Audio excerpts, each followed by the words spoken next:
Here's a really simple concept that's going to help you leverage learning to impact the business, to move the business forward and make big gains in revenue, profit, talent retention, net promoter score, those top line metrics that keep you up at night. That simple concept is combining the power of layers with compounding. Layers with compounding.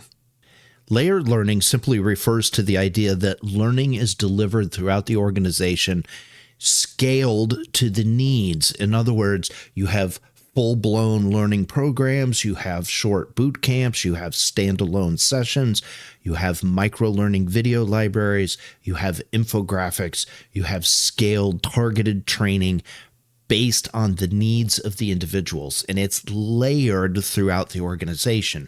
So if the individual needs to learn a topic, they have multiple different ways they can go to get the information that they need. Compounding is simply the power of time and repetition.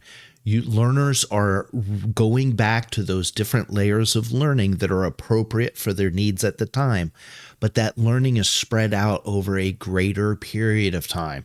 Instead of a one and done, you are going back to those subjects over and over again as is relevant to the material. Some topics you just need to see once and you know it forever, but other topics you need to revisit again and again and again. You can see on the graphic, you can spread that knowledge out inside a specific time frame of employment. So onboarding might be a day, a week, a month, whatever, it doesn't matter. But the individual is going back to different learning modules using the different layers throughout that period of time so that they get the power of time and repetition.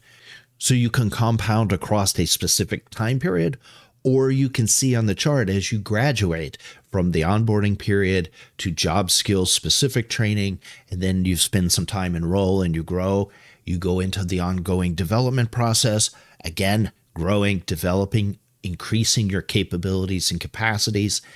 Then maybe there's some professional development, maybe even some leadership development. So that compounding can either be inside one silo of time, or you can see the progression as an individual goes and increases and progresses and gets promoted throughout the organization. This concept is very straightforward, and it's a great way as you're building out a strategic learning plan to organize all of the content, all of the material, and the learning journey that each of your team members should go on.